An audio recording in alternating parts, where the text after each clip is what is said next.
عليكم ورحمة الله وبركاته.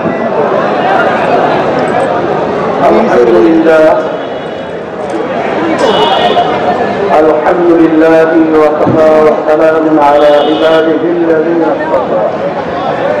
أما بعد، أعوذ بالله من الشيطان الرجيم. بسم الله الرحمن الرحيم. ظهر الفساد في البر والبحر بما كسبت أيدي الناس. صدق الله العلي العظيم.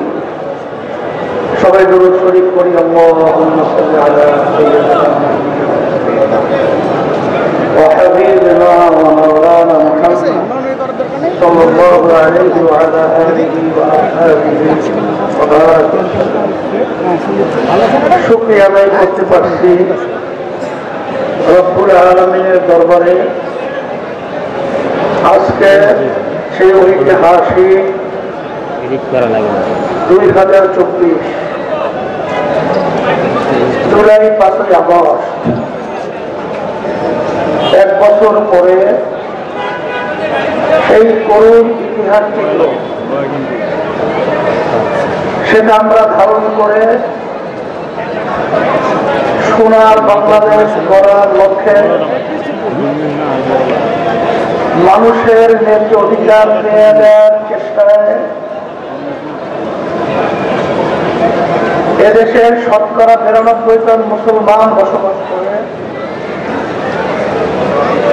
সেই মুসলমানদের মূল চেতনা, নীতি আদর্শের নাম হল ইসলাম। এক কথায় মানবতা প্রতিষ্ঠার লক্ষ্যে 5ই আগস্ট যে ফ্যাসিস্ট, খুনি, গুমি, আয়নাঘর তৈরি করার কারিগর, আমাদের দেশের টাকা বিদেশে পাচার করার উপকার, এই দিনই ভেঙেছিল। সেই এক বছর পরে আজকে আমরা এখানে উপস্থিত হতে পেরেছি। শুকরিয়া আদায় করি আলহামদুলিল্লাহ। সর্বপ্রথম আমরা আল্লাহ রাব্বুল আলামিনের কাছে দোয়া করব, যারাই ফ্যাসিস্ট, খুনি এবং গুণী, আয়নাঘর বানাবার কারিগর এবং দেশের টাকা যারা পাচার করেছে, সেই ছাত্ররা এবং জনগণ যে অন্যায়ের প্রতিবাদে যখন তাদের জীবনের মায়া ত্যাগ করে,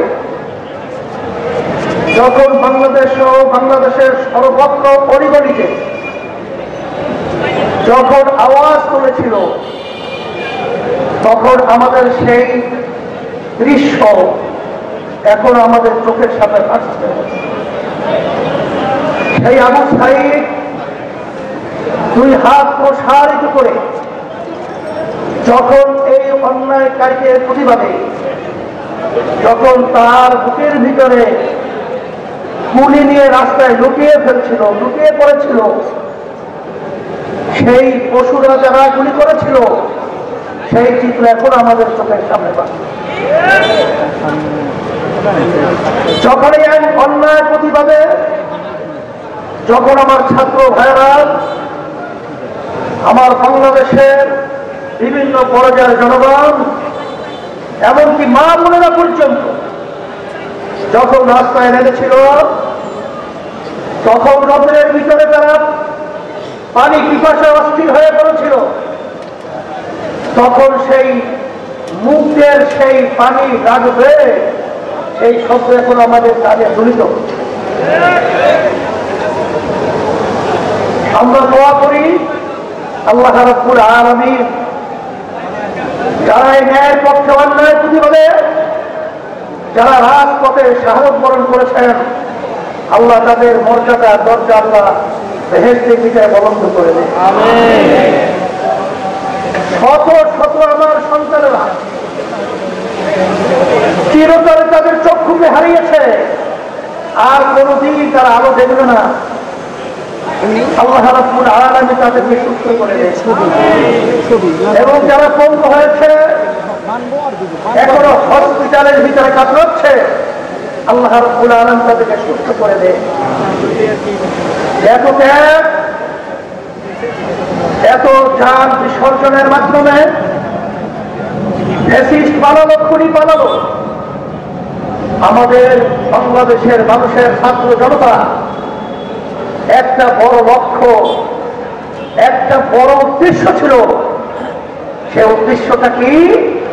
এদেশের মধ্যে যেন আর কোনদিন খুনি তৈরি না হয়, ফ্যাসিস্ট তৈরি না হয়, আমাদের দেশের টাকা বিদেশে পাচার করা সেই কুলাঙ্গার যেন বাংলার জমিনে তৈরি না হয়।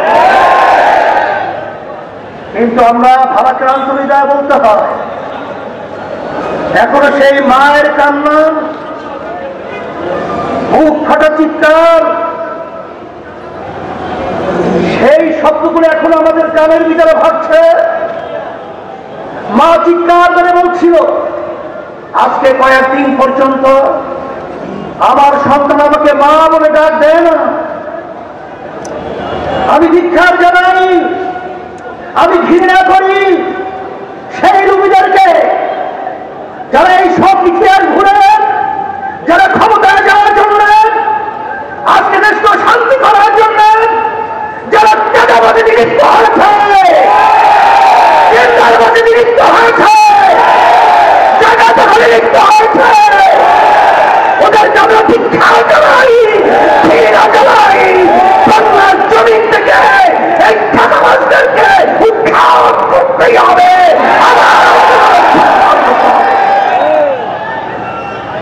এই বাংলাদেশের মধ্যে আজকে আমাদের দুঃখ সহকারে বলতে হয়, যারা নাকি চাঁদাবাজি করছেন, যারা আজকে এখনো বিদেশের সেই ইচ্ছা পূরণ করার জন্য যারা আজকে সুন্দর সুন্দর পুলিয়া ওড়াচ্ছেন, আমি সেই বাংলাদেশের ঘৃণিত শত্রুদেরকে বলবো, সেই জুলাই, সেই 5ই আগস্ট আবার আজকে আমরা স্মরণ করছি। হাজার হাজার মায়ের কোল খালি হয়েছে, হাজার হাজার আমাদের বাংলাদেশের মেধাবী মেধাবী ভবিষ্যৎ প্রজন্ম সন্তানগুলোকে যে উদ্দেশ্যে তাদের জীবন বিসর্জন করতে হয়েছে, আবার সেই চিত্র আমরা আবার বাংলাদেশে দেখব। এটা কখনোই সহ্য করা যায় না, এটা কখনোই মেনে নেওয়া যায় না। এই বাংলাদেশকে আমরা নতুন ভাবে সাজাবার জন্য আমি আপনাদের একটা আহ্বান জানাবো। আমাদের সেই চেতনাকে আমাদের বুকের ভিতরে ধারণ করে আমরা যে উদ্দেশ্যে ফ্যাসিস্টকে দাঁড়িয়েছি, খুনিকে দাঁড়িয়েছি, এখনো ক্ষমতা প্রেমিকরা সেই দোষে কিন্তু এখনো তারা নিমজ্জিত রয়েছে। আমি তাদেরকে বলবো, আমাদের যুদ্ধ শেষ হয় নাই, আমরা এখনো রাজপথ ছাড়ি নাই। তোমরা বাংলাদেশকে মগের মূল্য পেয়েছ নাকি? না, আমরা তোমাদের কাছে দেশকে ইজারা দিয়েছি। আমি এই দেশের সন্তান, আমরা এই দেশে জন্মগ্রহণ করেছি, এই দেশ আমার, এই দেশ সুন্দর করার দায়িত্ব আমাদের। ফ্যাসিস্ট, চাঁদাবাজ, মিথ্যুক এবং বিদেশের দাবিদারদেরকে এই বাংলার জমিনের মধ্যে আর মাথা উঁচু করে দাঁড়াতে দেওয়া যাবে না।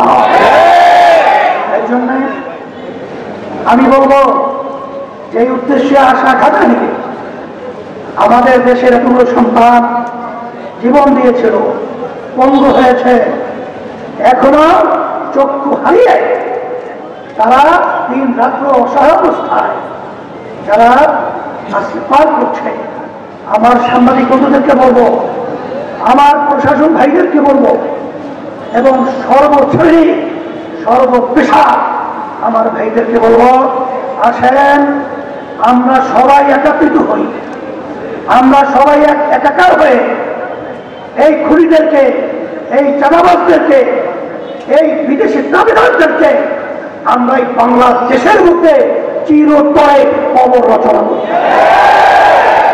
সেই হিসাবে আমি সকলকে আহ্বান জানাচ্ছি, 5ই আগস্টের পরে আজকে বাংলাদেশ নতুন করা একটা ক্ষেত্র তৈরি হয়েছে। এই সুন্দর ক্ষেত্রকে যেন আমরা নষ্ট না করি, এইভাবে আমাদের সজাগ থাকতে হবে। আমরা সবাই একাকার হয়ে পিআর পদ্ধতি নির্বাচনের মাধ্যমে জাতীয় সরকার তৈরি করে আমরা এই দেশকে সুন্দর করব। আল্লাহ রাব্বুল আলামিন আমাদের সকলকে এই সুন্দর দেশ করার এবং এই আশায় আমরা একাত্রিত কাজ করতে পারি আল্লাহ তৌফিক দান করুন। আল্লাহুম্মা আমিন। রব্বানা আতিনা ফিদ দুনিয়া হাসানাহ ওয়া ফিল আখিরাতি হাসানাহ ওয়া কিনা আযাবান নার বিরহমাতিকা ইয়া আরহামার রাহিমিন।